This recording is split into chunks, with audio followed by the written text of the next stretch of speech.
The Hunchback of Notre Dame, by Victor Hugo. Book 5, Chapter 2. This Will Kill That. Our lady readers will pardon us if we pause for a moment to seek what could have been the thought concealed beneath those enigmatic words of the Archdeacon, "This will kill that. The book will kill the edifice." To our mind, this thought had two faces. In the first place, it was a priestly thought. It was the affright of the priest in the presence of a new agent, the printing press. It was the terror and dazzled amazement of the men of the sanctuary in the presence of the luminous press of Gutenberg.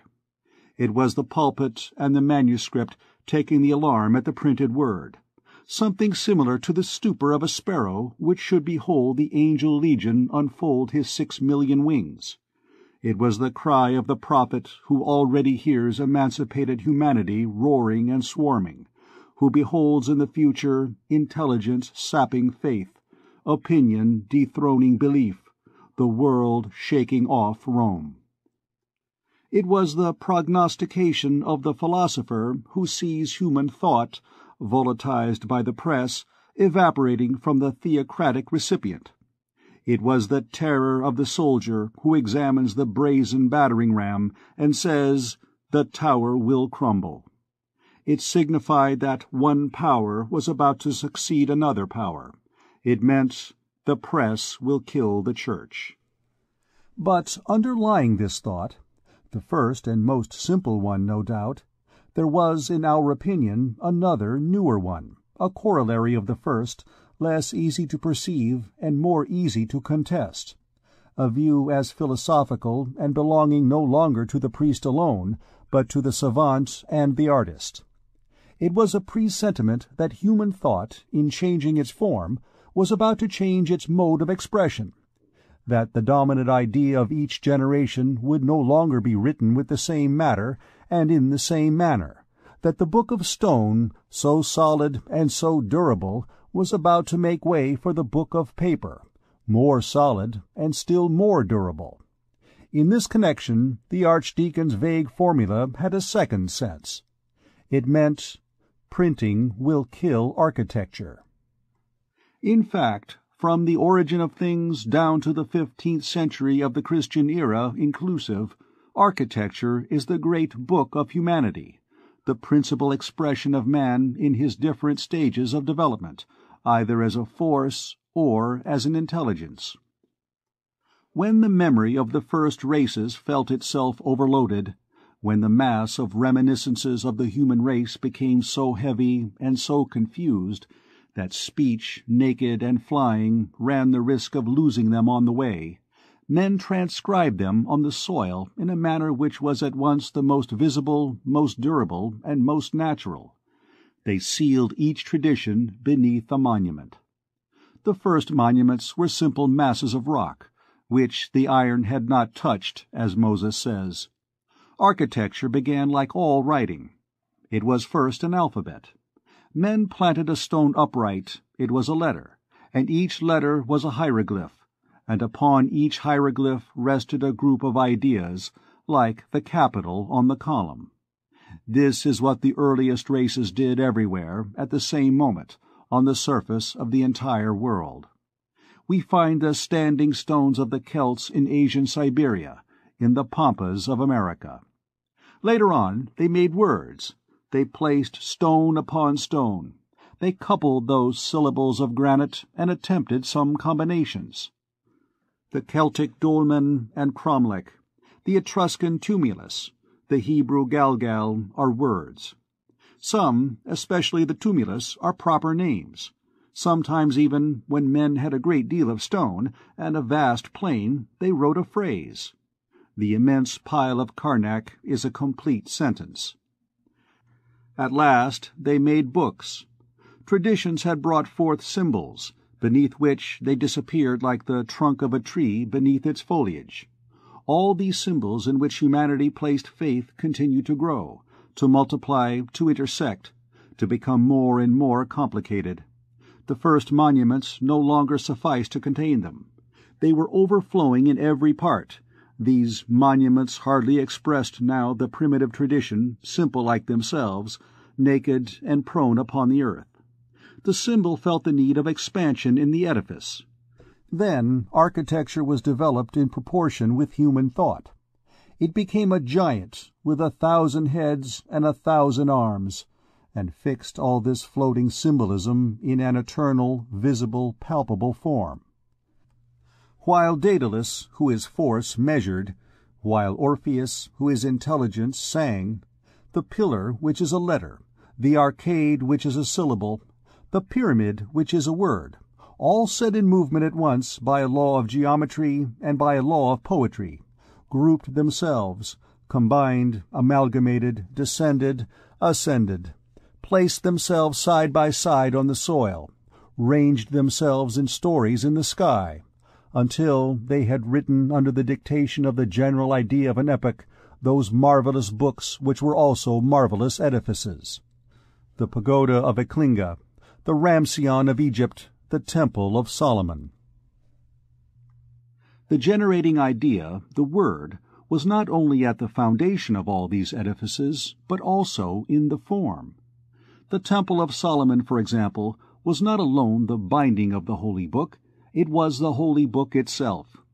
On each one of its concentric walls the priests could read the Word translated and manifested to the eye, and thus they followed its transformations from sanctuary to sanctuary, until they seized it in its last tabernacle under its most concrete form, which still belonged to architecture, the arch. Thus the Word was enclosed in an edifice, but its image was upon its envelope, like the human form on the coffin of a mummy. And not only the form of edifices, but the site selected for them, revealed the thought which they represented, according as the symbol to be expressed was graceful or grave. Greece crowned her mountains with a temple harmonious to the eye. India disemboweled hers, to chisel therein those monstrous subterranean pagodas, borne up by gigantic rows of granite elephants. Thus, during the first 6,000 years of the world, from the most immemorial pagoda of Hindustan to the cathedral of Cologne, architecture was the great handwriting of the human race. And this is so true, that not only every religious symbol, but every human thought has its page and its monument in that immense book. All civilization begins in theocracy and ends in democracy. This law of liberty following unity is written in architecture. For let us insist upon this point. Masonry must not be thought to be powerful only in erecting the temple and in expressing the myth and sacerdotal symbolism, in inscribing in hieroglyphs upon its pages of stone the mysterious tables of the law. If it were thus, as there comes in all human society a moment when the sacred symbol is worn out and becomes obliterated under freedom of thought, when man escapes from the priest, when the excrescence of philosophies and systems devour the face of religion, architecture could not reproduce this new state of human thought. Its leaves, so crowded on the face, would be empty on the back. Its work would be mutilated. Its book would be incomplete. But no. Let us take as an example the Middle Ages, where we see more clearly because it is nearer to us. During its first period, while theocracy is organizing Europe, while the Vatican is rallying and reclassing about itself the elements of a Rome made from the Rome which lies in ruins around the capital, while Christianity is seeking all the stages of society amid the rubbish of anterior civilization and rebuilding with its ruins a new hierarchic universe, the keystone to whose vault is the priest. One first hears a dull echo from that chaos, and then, little by little, one sees, arising from beneath the breath of Christianity, from beneath the hand of the barbarians, from the fragments of the dead Greek and Roman architectures, that mysterious Romanesque architecture, sister of the theocratic masonry of Egypt and of India, inalterable emblem of pure Catholicism, unchangeable hieroglyph of the papal unity. All the thought of that day is written, in fact, in this somber Romanesque style. One feels everywhere in it authority, unity, the impenetrable, the absolute Gregory VII.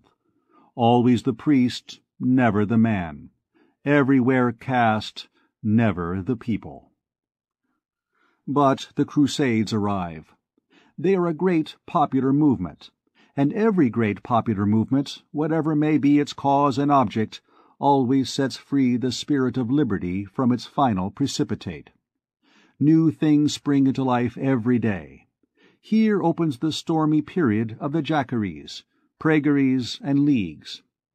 Authority wavers, unity is divided. Feudalism demands to share with theocracy while awaiting the inevitable arrival of the people, who will assume the part of the lion. Quia nominor Leo. Signory pierces through sacerdotalism, the commonality through signory. The face of Europe is changed. Well, the face of architecture is changed also. Like civilization, it has turned a page, and the new spirit of the time finds her ready to write at its dictation.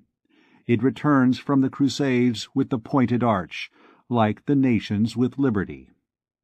Then, while Rome is undergoing gradual dismemberment, Romanesque architecture dies. The hieroglyph deserts the cathedral and betakes itself to blazoning the donjon keep in order to lend prestige to feudalism.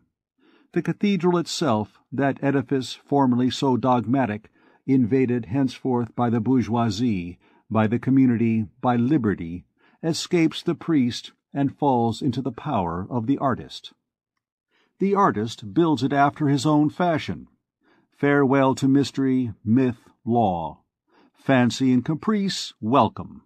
Provided the priest has his basilica and his altar, he has nothing to say. The four walls belong to the artist. The architectural book belongs no longer to the priest, to religion, to Rome. It is the property of poetry, of imagination, of the people. Hence the rapid and innumerable transformations of that architecture which owns but 3 centuries, so striking after the stagnant immobility of the Romanesque architecture, which owns 6 or 7. Nevertheless, art marches on with giant strides. Popular genius amid originality accomplished the task which the bishops formerly fulfilled. Each race writes its line upon the book as it passes. It erases the ancient Romanesque hieroglyphs on the frontispieces of cathedrals, and at the most one only sees dogma cropping out here and there beneath the new symbol which it has deposited. The popular drapery hardly permits the religious skeleton to be suspected. One cannot even form an idea of the liberties which the architects then take even toward the church. There are capitals knitted of nuns and monks, shamelessly coupled, as on the hall of chimney-pieces in the Palais de Justice in Paris. There is Noah's Adventure carved to the last detail, as under the great portal of Bourges. There is a bacchanalian monk with ass's ears and glass in hand, laughing in the face of a whole community, as on the lavatory of the Abbey of Beauchervie. There exists at that epoch, for thought written in stone, a privilege exactly comparable to our present liberty of the press. It is the liberty of architecture. This liberty goes very far. Sometimes a portal, a façade, an entire church presents a symbolical sense absolutely foreign to worship, or even hostile to the Church.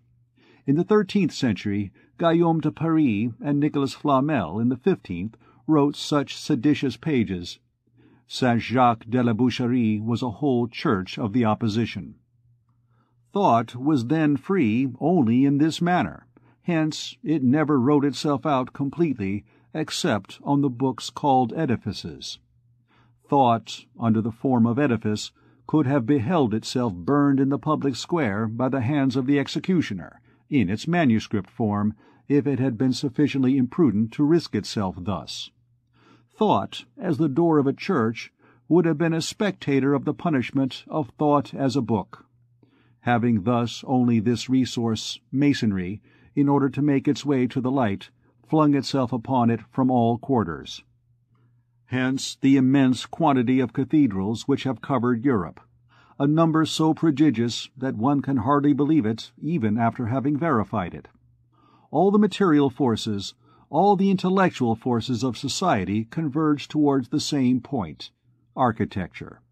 In this manner, under the pretext of building churches to God, art was developed in its magnificent proportions.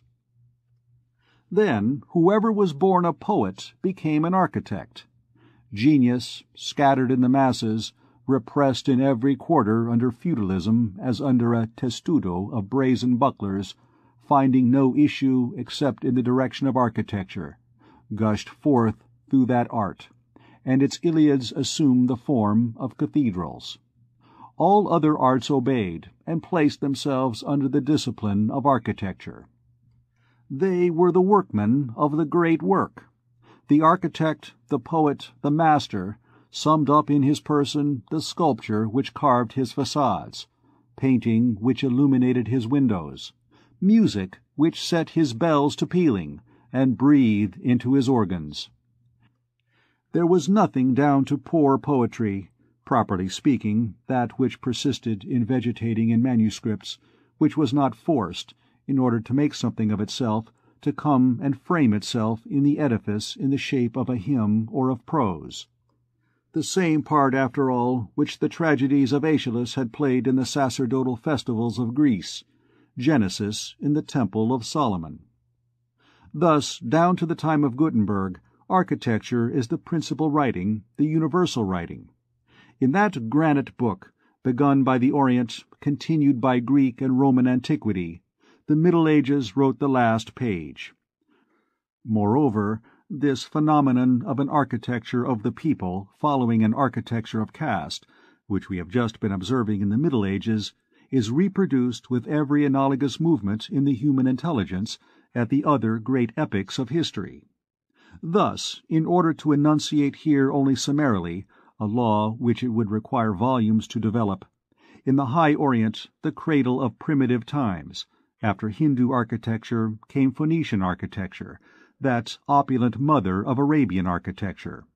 In antiquity, after Egyptian architecture, of which Etruscan style and Cyclopean monuments are but one variety, came Greek architecture, of which the Roman style is only a continuation, surcharged with the Carthaginian dome.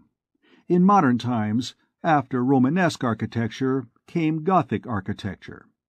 And by separating the three series into their component parts, we shall find in the three eldest sisters, Hindu architecture, Egyptian architecture, Romanesque architecture, the same symbol, that is to say, theocracy, caste, unity, dogma, myth, God. And for the three younger sisters, Phoenician architecture, Greek architecture, Gothic architecture, whatever nevertheless may be the diversity of form inherent in their nature, the same signification also, that is to say, liberty, the people, man. In the Hindu, Egyptian, or Romanesque architecture, one feels the priest, nothing but the priest, whether he calls himself Brahmin, Magian, or Pope. It is not the same in the architectures of the people. They are richer and less sacred. In the Phoenician, one feels the merchant. In the Greek, the republican. In the Gothic, the citizen. The general characteristics of all theocratic architecture are immutability, horror of progress, the preservation of traditional lines, the consecration of the primitive types, the constant bending of all the forms of men and of nature to the incomprehensible caprices of the symbol. These are dark books, which the initiated alone understand how to decipher. Moreover, every form, every deformity even, has there a sense which renders it inviolable. Do not ask of Hindu, Egyptian, Romanesque masonry to reform their design, or to improve their statuary. Every attempt at perfecting is an impiety to them. In these architectures it seems as though the rigidity of the dogma had spread over the stone like a sort of second petrification. The general characteristics of popular masonry, on the contrary, are progress, originality, opulence, perpetual movement. They are already sufficiently detached from religion to think of their beauty, to take care of it, to correct without relaxation their parure of statues or arabesques. They are of the age. They have something human which they mingle incessantly with the divine symbol under which they still produce. Hence edifices comprehensible to every soul, to every intelligence, to every imagination, symbolical still, but as easy to understand as nature. Between theocratic architecture and this there is the difference that lies between a sacred language and a vulgar language, between hieroglyphics and art, between Solomon and Phidias. If the reader will sum up what we have hitherto briefly, very briefly indicated, neglecting 1,000 proofs and also 1,000 objections of detail, he will be led to this: that architecture was, down to the 15th century, the chief register of humanity, that in that interval not a thought which is in any degree complicated made its appearance in the world, which has not been worked into an edifice, that every popular idea and every religious law has had its monumental records, that the human race has, in short, had no important thought which it has not written in stone. And why? Because every thought, either philosophical or religious, is interested in perpetuating itself, because the idea which has moved one generation wishes to move others also, and leave a trace. Now, what a precarious immortality is that of the manuscript! How much more solid, durable, unyielding is a book of stone! In order to destroy the written word, a torch and a Turk are sufficient. To demolish the constructed word, a social revolution, a terrestrial revolution are required. The barbarians passed over the Colosseum. The deluge, perhaps, passed over the pyramids. In the 15th century, everything changes. Human thought discovers a mode of perpetuating itself, not only more durable and more resisting than architecture, but still more simple and easy. Architecture is dethroned. Gutenberg's letters of lead are about to supersede Orpheus's letters of stone. The invention of printing is the greatest event in history. It is the mother of revolution. It is the mode of expression of humanity which is totally renewed. It is human thought stripping off one form and donning another. It is the complete and definitive change of skin of that symbolical serpent which, since the days of Adam, has represented intelligence. In its printed form, thought is more imperishable than ever. It is volatile, irresistible, indestructible. It is mingled with the air. In the days of architecture it made a mountain of itself, and took powerful possession of a century and a place. Now it converts itself into a flock of birds, scatters itself to the four winds, and occupies all points of air and space at once. We repeat, who does not perceive that in this form it is far more indelible? It was solid, it has become alive. It passes from duration in time to immortality. One can demolish a mass. How can one extirpate ubiquity? If a flood comes, the mountains will have long disappeared beneath the waves, while the birds will still be flying about. And if a single ark floats on the surface of the cataclysm, they will light upon it, will float with it, will be present with it at the ebbing of the waters. And the new world which emerges from this chaos will behold, on its awakening, the thought of the world which has been submerged, soaring above it, winged and living. And when one observes that this mode of expression is not only the most conservative, but also the most simple, the most convenient, the most practicable for all, when one reflects that it does not drag after it bulky baggage, and does not set in motion a heavy apparatus, when one compares thought forced, in order to transform itself into an edifice, to put in motion 4 or 5 other arts and tons of gold, a whole mountain of stones, a whole forest of timber work, a whole nation of workmen. When one compares it to the thought which becomes a book, and for which a little paper, a little ink, and a pen suffice, how can one be surprised that human intelligence should have quitted architecture for printing? Cut the primitive bed of a river abruptly, with a canal hollowed out below its level, and the river will desert its bed. Behold how, beginning with the discovery of printing, architecture withers away little by little, becomes lifeless and bare.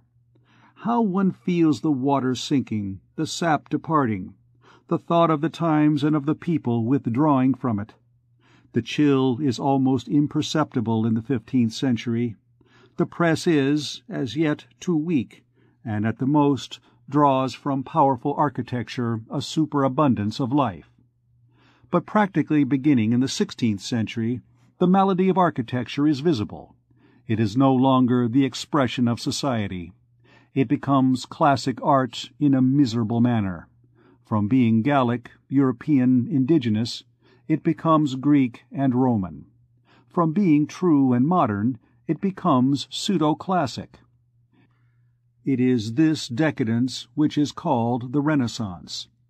A magnificent decadence, however, for the ancient Gothic genius, that sun which sets behind the gigantic press of Mayence, still penetrates for a while longer with its rays that whole hybrid pile of Latin arcades and Corinthian columns. It is that setting sun which we mistake for the dawn.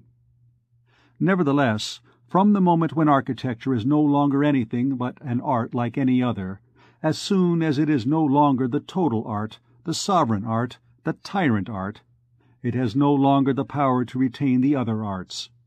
So they emancipate themselves, break the yoke of the architect, and take themselves off, each one in its own direction. Each one of them gains by this divorce. Isolation aggrandizes everything. Sculpture becomes statuary. The image trade becomes painting. The canon becomes music. One would pronounce it an empire dismembered at the death of its Alexander, and whose provinces become kingdoms. Hence Raphael, Michelangelo, Jean Goujon, Palestrina, those splendors of the dazzling 16th century. Thought emancipates itself in all directions at the same time as the arts. The arch-heretics of the Middle Ages had already made large incisions into Catholicism. The 16th century breaks religious unity. Before the invention of printing, reform would have been merely a schism. Printing converted it into a revolution. Take away the press, heresy is enervated. Whether it be Providence or fate, Gutenberg is the precursor of Luther. Nevertheless, when the sun of the Middle Ages is completely set, when the Gothic genius is forever extinct upon the horizon, architecture grows dim, loses its color, becomes more and more effaced. The printed book, the gnawing worm of the edifice, sucks and devours it. It becomes bare, denuded of its foliage, and grows visibly emaciated. It is petty, it is poor, it is nothing. It no longer expresses anything, not even the memory of the art of another time. Reduced to itself, abandoned by the other arts, because human thought is abandoning it, it summons bunglers in place of artists. Glass replaces the painted windows. The stone-cutter succeeds the sculptor. Farewell all sap, all originality, all life, all intelligence. It drags along, a lamentable workshop mendicant, from copy to copy. Michelangelo, who, no doubt, felt even in the 16th century that it was dying, had a last idea, an idea of despair. That Titan of art piled the Pantheon on the Parthenon, and made St. Peter's at Rome. A great work which deserved to remain unique, the last originality of architecture, the signature of a giant artist at the bottom of the colossal register of stone which was closed forever. With Michelangelo dead, what does this miserable architecture which survived itself in the state of a spectre do? It takes St. Peter in Rome, copies it, and parodies it. It is a mania, it is a pity. Each century has its St. Peter's of Rome. In the 17th century, the Val de Grace. In the 18th, Sainte Geneviève. Each country has its St. Peter's of Rome. London has one, Petersburg has another, Paris has 2 or 3. The insignificant testament, the last dotage of a decrepit grand art, falling back into infancy before it dies. If, in place of the characteristic monuments which we have just described, we examine the general aspect of art from the 16th to the 18th century, we notice the same phenomena of decay and phthisis. Beginning with Francois II, the architectural form of the edifice effaces itself more and more, and allows the geometrical form, like the bony structure of an emaciated invalid, to become prominent. The fine lines of art give way to the cold and inexorable lines of geometry. An edifice is no longer an edifice. It is a polyhedron. Meanwhile, architecture is tormented in her struggles to conceal this nudity. Look at the Greek pediment inscribed upon the Roman pediment, and vice versa. It is still the Pantheon on the Parthenon, St. Peter's of Rome. Here are the brick houses of Henri IV, with their stone corners, the Place Royale, the Place Dauphine. Here are the churches of Louis XIII, heavy, squat, thick-set, crowded together, loaded with a dome like a hump. Here is the Mazarin architecture, that wretched Italian pasticcio of the Four Nations. Here are the palaces of Louis XIV, long barracks for courtiers, stiff, cold, tiresome. Here, finally, is Louis XV, with chicory leaves and vermicelli, and all the warts and all the fungi, which disfigure that decrepit, toothless, and coquettish old architecture. From Francois II to Louis XV, the evil has increased in geometrical progression. Art has no longer anything but skin upon its bones. It is miserably perishing. Meanwhile, what becomes of printing? All the life which is leaving architecture comes to it. In proportion as architecture ebbs, printing swells and grows. That capital of forces which human thought had been expending in edifices, it henceforth expends in books. Thus, from the 16th century onward, the press, raised to the level of decaying architecture, contends with it and kills it. In the 17th century it is already sufficiently the sovereign, sufficiently triumphant, sufficiently established in its victory, to give to the world the feast of a great literary century. In the 18th, having reposed for a long time at the court of Louis XIV, it seizes again the old sword of Luther, puts it into the hand of Voltaire, and rushes impetuously to the attack of that ancient Europe, whose architectural expression it has already killed. At the moment when the 18th century comes to an end, it has destroyed everything. In the 19th, it begins to reconstruct. Now, we ask, which of the 3 arts has really represented human thought for the last 3 centuries? Which translates it? Which expresses not only its literary and scholastic vagaries, but its vast, profound, universal movement? Which constantly superposes itself, without a break, without a gap, upon the human race, which walks a monster with 1,000 legs, architecture or printing? It is printing. Let the reader make no mistake. Architecture is dead, irretrievably slain by the printed book, slain because it endures for a shorter time, slain because it costs more. Every cathedral represents millions. Let the reader now imagine what an investment of funds it would require to rewrite the architectural book, to cause thousands of edifices to swarm once more upon the soil, to return to those epochs when the throng of monuments was such, according to the statement of an eye-witness, that one would have said that the world in shaking itself had cast off its old garments in order to cover itself with the white vesture of churches. Erat enim ut si mundus, ipsi exutiendo semet, rejecta vetustate, candida ecclesiarium vestem induret. Glaber Rodolphus. A book is so soon made, costs so little, and can go so far. How can it surprise us that all human thought flows in this channel? This does not mean that architecture will not still have a fine monument, an isolated masterpiece here and there.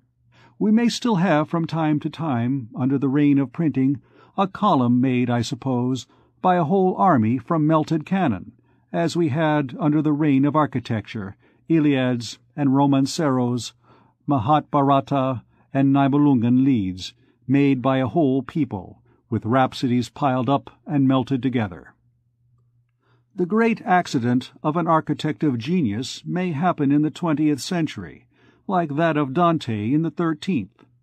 But architecture will no longer be the social art, the collective art, the dominating art.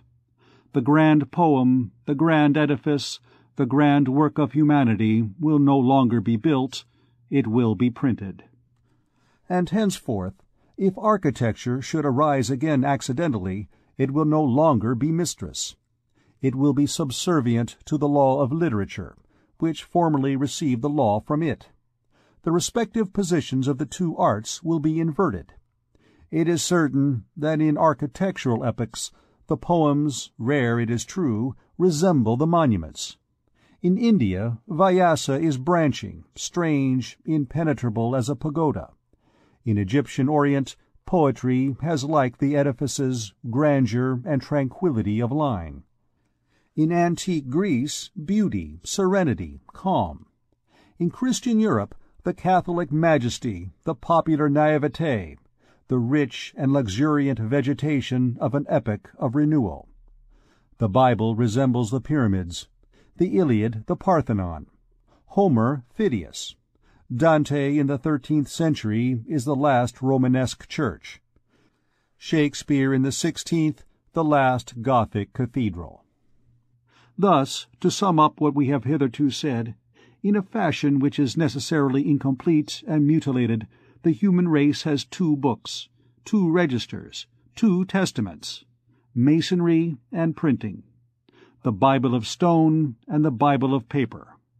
No doubt, when one contemplates these two Bibles, laid so broadly open in the centuries, it is permissible to regret the visible majesty of the writing of granite, those gigantic alphabets formulated in colonnades, in pylons, in obelisks, those sorts of human mountains which cover the world and the past, from the Pyramid to the Bell Tower, from Cheops to Strasbourg.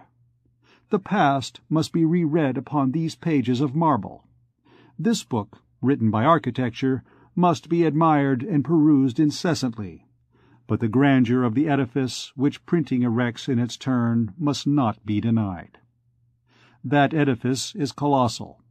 Some compiler of statistics has calculated that if all the volumes which have issued from the press since Gutenberg's day were to be piled one upon another, they would fill the space between the earth and the moon. But it is not that sort of grandeur of which we wish to speak. Nevertheless, when one tries to collect in one's mind a comprehensive image of the total products of printing down to our own days, does not that total appear to us like an immense construction, resting upon the entire world, at which humanity toils without relaxation, and whose monstrous crest is lost in the profound mists of the future? It is the ant-hill of intelligence. It is the hive whither come all imaginations, those golden bees with their honey. The edifice has 1,000 stories. Here and there one beholds on its staircases the gloomy caverns of science which pierce its interior. Everywhere upon its surface, art causes its arabesques, rosettes, and laces to thrive luxuriantly before the eyes. There, every individual work, however capricious and isolated it may seem, has its place and its projection. Harmony results from the whole. From the Cathedral of Shakespeare to the Mosque of Byron, 1,000 tiny bell towers are piled pell-mell above this metropolis of universal thought. At its base are written some ancient titles of humanity, which architecture had not registered. To the left of the entrance has been fixed the ancient bas-relief in white marble of Homer. To the right, the polyglot Bible rears its 7 heads. The Hydra of the Romancero and some other hybrid forms, the Vedas and the Nibelungen bristle further on. Nevertheless, the prodigious edifice still remains incomplete. The press, that giant machine, which incessantly pumps all the intellectual sap of society, belches forth without pause fresh materials for its work. The whole human race is on the scaffoldings. Each mind is a mason. The humblest fills his hole or places his stone. Rétif de la Bretonne brings his hod of plaster. Every day a new course rises. Independently of the original and individual contribution of each writer, there are collective contingents. The 18th century gives the encyclopedia. The Revolution gives the Moniteur. Assuredly, it is a construction which increases and piles up in endless spirals.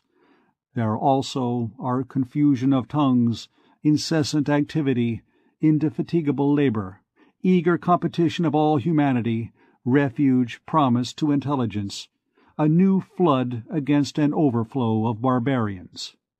It is the second Tower of Babel of the human race. End of Book 5, Chapter 2.